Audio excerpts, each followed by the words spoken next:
Hi friend. ମୁଁ ଆଜି ଗୋଟେ ସତ କଥା କହିବା ପାଇଁ ଯାଉଛି। ଦୁଃଖ ଲାଗିପାରେ, କିନ୍ତୁ ମୁଁ ଆଜି ନିଜେ ଆଖିର ଦୁଃଖଟା ଜାଣିଲି। ମୁଁ LIC ଅଫିସରୁ ଆସିଛି ଘରକୁ।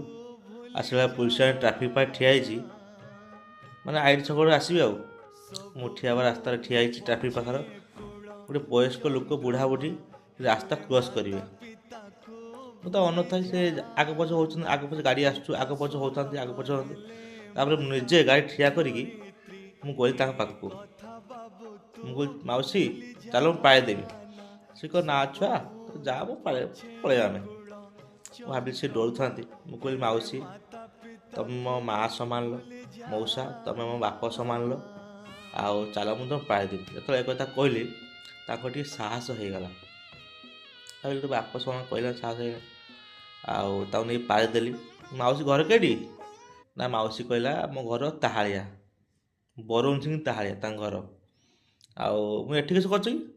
ଛୁଆ ଏଠି କାମ କରିକି ଚଳୁଛେ, ଆଉ ଆଜା ବାଜ ରହୁଛେ, ଆଉ ବୁଢ଼ା ବୁଢ଼ୀ ଖାଉଛେ, ଆଉ ଛୁଆ ବେଳେ ତ ପଚାରୁନାହାନ୍ତି।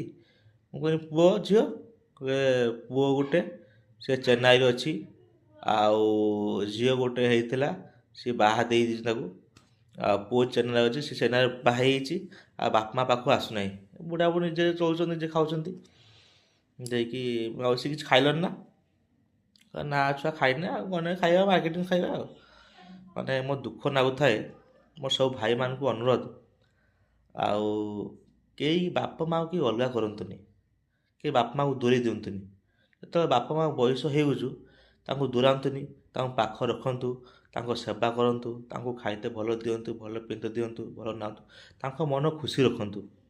ମୋର ଏତିକି ଆପଣଙ୍କୁ ରିକ୍ୱେଷ୍ଟ। ଆଉ ମୁଁ ଆଜି ସେ ଦୁଃଖ ଦେଖିଲି, ମାନେ ସେ ମୋ ମୁଣ୍ଡରେ ହାତ ମାରିଦେଲେ। କହିବ, ଛୁଆ ତୁ ବୁଢ଼ାଟେ ହେଇଥା, ମୋତେ କହିଲେ। ମୁଁ କହିଲି, ମାଉସୀ ନା ମୁଁ ଛାଡ଼ିଦେଲି ତମକୁ ଆଉ। କହିଲେ, ଛୁଆ ତମ ଘର କେଠି? ମୁଁ ମାମୁଁ ଘର ମେଘଡମ୍ବୁରୁ। ଦେଇକି ମୁଁ ତାଙ୍କ କଥା ହେଉଥାଏ। ଦେଇକି ସେତେବେଳେ ମୋ ଆଖି ଭିତରେ ଠୋଲ ଠୋଲ ପାଣି ଆସିଲାନି। ସେ ମାଉସୀଙ୍କ ବୟସ ଏ ପାଖରେ ହେଇଯିବ 65 ଖଣ୍ଡେ, ମଉସା 70 ପାଖରେ ବୟସ ହେବ। ଆଉ ସେ ଚାଲି ପାରୁନାହାନ୍ତି। ମାନେ ଏତେ ଦୁଃଖ ଲାଗୁଥାଏ। ମାନେ କାହିଁକି ଯେ ବାପା ମାଆକୁ ଛୁଆମାନେ ହଇରାଣ କରନ୍ତି, ମୁଁ ବୁଝିପାରେନି। ମାନେ ବାପ ମାଠୁ ବଡ଼ କେହି ନାହିଁ। ତ ମନ୍ଦିର ଯେତେ ପୂଜା କର, ଯେତେ ପାଠ କର, ଯେତେ ପଇସା ଖର୍ଚ୍ଚ କର, କିଛି ପୁଣ୍ୟ ନାହିଁ ଯଦି ବାପା ମାଆକୁ ଆମେ ସବୁଦିନ ଜୁହାର ହେଉଥିବା ସକାଳୁ ଉଠିକି। ମାନେ ତାଠୁ ବଡ଼ ସେ କିଛି ନାହିଁ।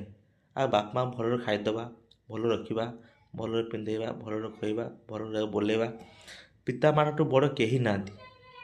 ମୋର ଏତିକି ଅନୁରୋଧ, ବାପା ମାଆ କେହି ଅଲଗା କରନ୍ତୁନି। ବାପା ମା ବୟସ ହେଲା ପରେ